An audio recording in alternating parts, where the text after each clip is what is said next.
Պարոն Ստեփանյան, մենք տեսնում ենք, որ պաշտոնական Ռուսաստանի կողմից շարունակվում են նյարդային արձագանքները Հայաստանի եվրոինտեգրման պրոցեսի հետ կապված։ Խոսքը վերաբերում է ազգային ժողովում երկրորդ ընթերցմամբ ընդունված նախագծին։ Այսօր փոխարկուս նախարարն է կրկին այդ մասին խոսել, ասելով, որ Հայաստանը չի կարող միաժամանակ ԵԱՏՄ եւ ԵՄ անդամ լինել եւ հուսով է, որ հայ ժողովրդին կբացատրվեն բոլոր այն հետևանքները, որոնք Հայաստանը կարող է կրել ԵԱՏՄ-ից դուրս գալու պարագայում։ Ինչի հետ կկապեք այս արձագանքները, արդյոք Հայաստանը այդչափ կարևոր գործընկեր է Ռուսաստանի համար, որ այս արձագանքները չեն դադարում պրոցեսի սկսվելուց ի վեր։ Այն որ Հայաստանը կարևոր գործընկեր է Ռուսաստանի համար, կարծում եմ ակնհայտ է, ստե կա երկու գործոն այդ կարևորության մասով, երևի թե 3 գործոն։ Առաջինը Ռուսաստանը շարունակում է լինել նեոկայսերական երկիր եւ դիտարկում է Հայաստանը ոչ թե որպես անկախ պետություն, այլ սեփական տարածք, դա առաջին գործոնն է, դա ոչ միտեղ չի կորում եւ երբեք չի կորելու։ Երկրորդը դա այն է, որ Հայաստանը այս սանկցիան ռեժիմում, պատժամիջոցների ռեժիմում այն փոքր լուսամուտներից մեկն է, որը թույլ է տալիս Ռուսաստանին սանկցիաները խուսափել կամ շրջանցել։ Դա երկրորդ գործոնն է։ Եվ երրորդ գործոնը հետեւյալն է. Ռուսաստանի համար Հայաստանը կարևոր երկիր է, հաշվի առնելով, որ Ռուսաստանը չունի դաշնակիցներ։ Հայաստանը դաշնակիցներ չունի։ Ռուսաստանը այս պահին ունի Բելարուս, որը ղեկավարում է անձնական Պուտինի անձնական պատլեց Լուկաշենկոն, եւ այնքան ժամանակ է լինելու նա դաշնակից, որքան ժամանակ այդ պատլեցը գտնվում է իշխանության ղեկին։ Այլ դաշնակիցներ Ռուսաստանը չունի։ Վերջ։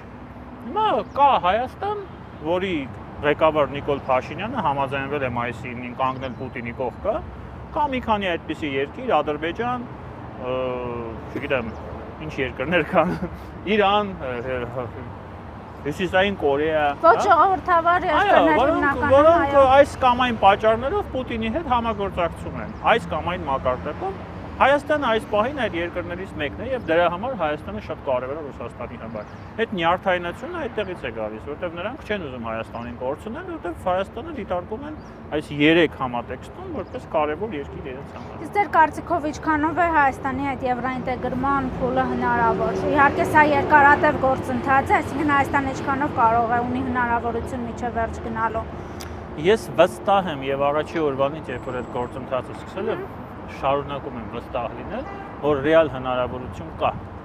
Որպեսզի այդ հնարավորությունը դառնա իրականություն, պետք է մի քանի նախադրյալ։ Առաջինը դա քաղաքական կամքն է, որ այս պահին ես Հայաստանի ղեկավարության մոտ չեմ տեսնում։ Այդ որոշումը, հստակ որոշումը ես չեմ տեսնում։ Դա մեկ։ Երկրորդը, մենք պետք է կառուցենք մեր պետությունը ներսից։ Մենք պետք է հասնենք այն մակարդակին, երբ որ Եվրամիությունը ասենք, գիտեք, դուք համապատասխանում եք ձեր բոլոր չափանիշներով, կարող եք իրոք անդամակցել։ Իսկ մենք այդ ժամանակ միգուցե եւ նաեւ նստենք եւ մտածենք, իսկ արդյոք մեզ դա պետք է թե ոչ։ Խոսքը ներքին բարեփոխումների մասին է։ Այո, մենք ներսում ահռելի աշխատանք ունենք անելու, որը մենք չենք արել այս բոլոր տարիներին։ Այնպես չի, որ Եվրամիություն գնալը մեզ համար ինքնանպատակ է, բայց հաշվի առնելով, որ այդ ամենը Հայաստանի ներսում չի արվել, ես այն մարդկանց թվին եմ պատկանում, որոնք կարծում են, որ դեպի Եվրամիություն ճանապարհը դա խթան է մեր իշխող էլիտաների համար, այս էլիտայի համար թե մյուսը երբ որ լինի, ես չգիտեմ, խթան է, որը ստիպում է այդ էլիտային, որպեսզի մի քիչ ավելի արագ շարժվի այդ բարեփոխումները անելու ճանապարհին, ուսում ենք համապատասխանենք այդ չափանիշներին։ Իսկ ես նորից եմ ասում, կարող է այնպեսի իրավիճակ լինել Աստված տա, ես հույսով եմ, որ դա կլինի։ Մենք ընդհանրապես չուզենանք Եվրամիություն մտնել։ Բայց ճանապարհը սա է, այլ ճանապարհ ես չեմ տեսնում։ Բայց ցավոք ես չեմ տեսնում մեր երկրի ղեկավարության մոտ այն մոտեցումը, որը համապատասխանում է այս դիրքորոշմանը։ Իսկ այն այսպես ճակերտավոր ընդդիմադիր ուժերը, որոնք հիմնական ռուսական ագենտուրային սպասարկող ուժեր են, ինչքանով են խանգարում այս process-ին, իրենց տեղեկատվական, քարոզչական այս բոլոր միջոցներով, որ Եվրամիությունը տարիներ շարունակ այլ քողի ներքո է ներկայացվել հայ հասարակությանը։ Ցավոք Գյումրիում տեղական ինքնակառավարման մարմինների ընտրության արդյունքները ցույց են տվել, որ շատ լուրջ ձևով են խանգարում։ Մենք տեսանք, որ Եվրադաշինքը եւ նրա տեխնատու Լևոն Բարսեղյանը նույնիսկ այդ շեմը չանցան 6%-անոց, հա։ Եվ սա այդ ռոպագանդայի, հա, հակահայկական, ես կասեմ, հակապետական ռոպագանդայի արդյունքներից մեկն է, որովհետեւ մեր երկրում, մեր հասարակության մի ստվազանգվածի մոտ արմատավորված է մոտեցում, որ արևմտամետ ուժերը եւ արևմուտքը դա LGBT է, հա, դա չգիտեմ, գալուբոյներ են, իրենց լեզվով ասեմ։ Նրանք կարծում են, որ եթե վաղը Հայաստանը դառնա Եվրամիության անդամ, մարդիկ իրենց տները մտնելու են եւ իրենց, ես չգիտեմ, ստիպողաբար, հա,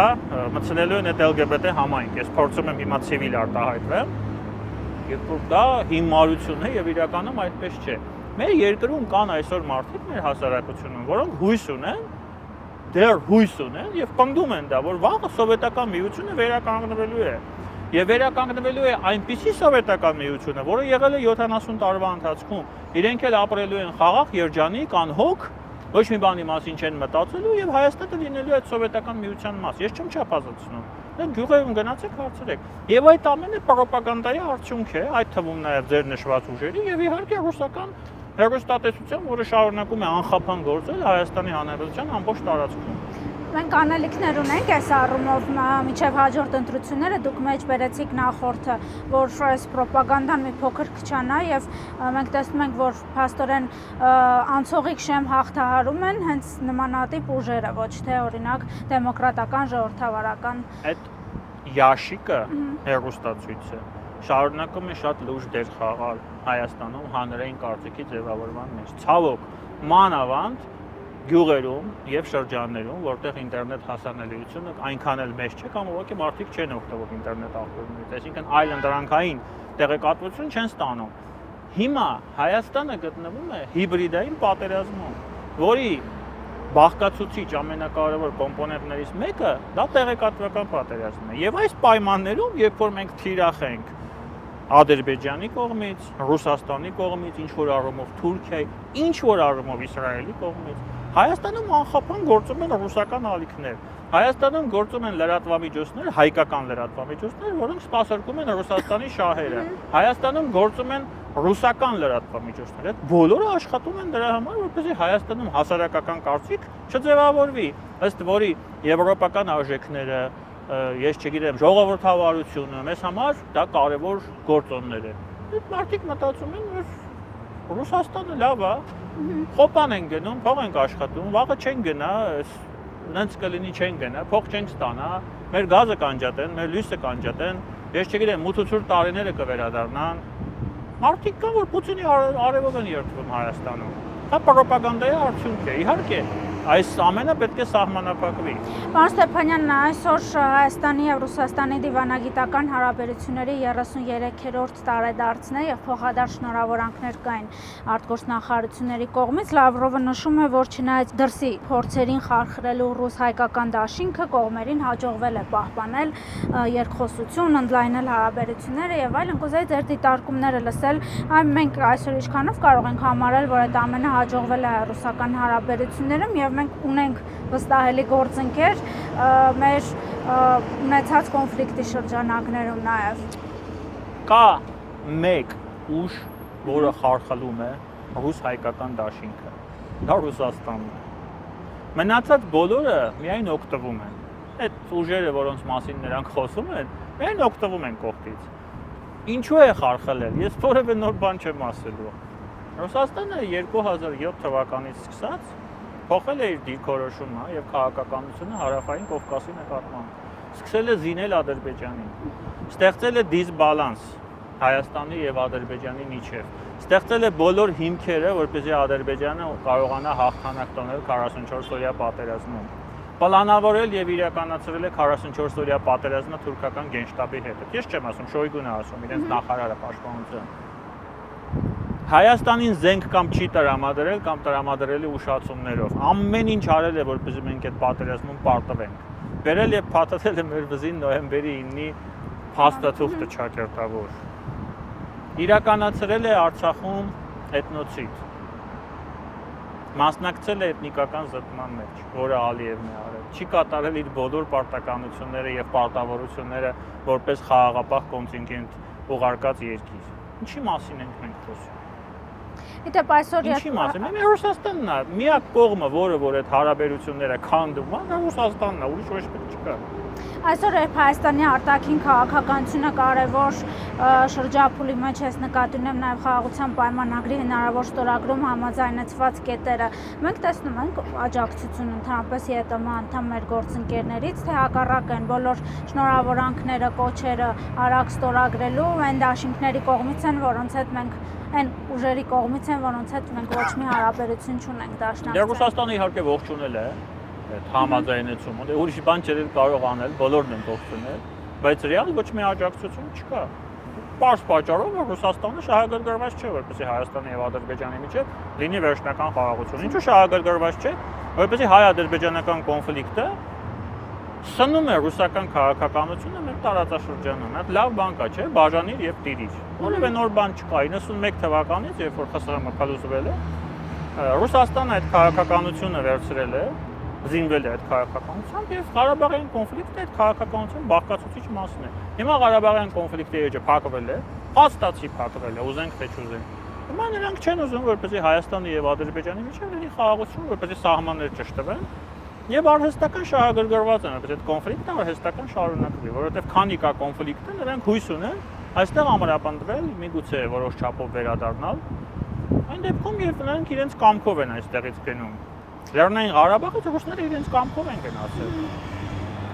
Իդեպ ձեր կարծիքով նկատելի արդյոք Բաքվի ռետորաբանության մեջ փոփոխություն, ես վերջին հայտարարությունները նկատի ունեմ, որ Հայաստանի եւ Ադրբեջանի դիրքորոշումները մերձեցել են Այրեք Ալիևն էր հայտարարում Գերմանիային։ Ոչ, դա փոփոխություն չի, դա Ալիևի հին երգն է, Ալիևը ինչ է ասում։ Ալիևը միջազգային հանուն է, իսկ մարդ ունի դրա համար, Ամիրբեկովը, Էլչին Ամիրբեկովը իր ներկայացուցիչն է։ Ամեն անգամ, երբ որ Ալիևը ասում է, որ մենք գնալու ենք, ջարդելու ենք, երկաթյա բռունցք եւ այլն, Հայաստանը պարտվել է, հետո Ամիրբեկովը ելույթ է ունենում ինչ-որ միջազգային հարթակում եւ ասում է, որ մենք ընդհանրապես ուզում ենք խաղաղություն։ Իսկ այդ խաղաղության համար ընդհանրապես ինչ ա պետք, որ Հայաստանը փոխի սահմանադրությունը, մեր նկատմամբ տարածքային նկարտումներ չունենա եւ Մինսկի ԵՀԿ Մինսկի լուծարման խմբի լուծարման մեջ մասնակցություն ունենա։ Եվ դրանից հետո Ալիևը հայտարարություն է անում, որտեղ անվանում է Հայաստանը Արևմտյան Ադրբեջան։ Իսեր Աստծո, չի փոխվել ոչ մի բան։ Սա հռետորաբանություն է, ունի երկու կողմ, մեկը ուղղված է որպեսզի ներկայացնել Ադրբեջանին խաղաղասեր պետություն, ինչը այդ որևէ ձև չի համապատասխանում իրականությանը, եւ երկրորդը Ադրբեջանի իրական նպատակն է, իսկ դա իրական նպատակ է։ Արևմտյան Ադրբեջանը դա իրական նպատակ է։ Հայաստանի կապիտուլյացիան դա իրական նպատակ է, որին Ադրբեջանը ձգտում է եւ Ադրբեջանը այստեղ անկեղծ է։ Սա անկեղծ է, նա իրենք երբ որ դա ասում են, դա հենց դες չեն ասում։ Իրենց նպատակը դա է։ Շնորհակալություն։ Ես եմ շնորհակալ։ Չմոռանաք հավանել տեսանյութը եւ բաժանորդագրվել Civic AM-ի YouTube-յան էջին։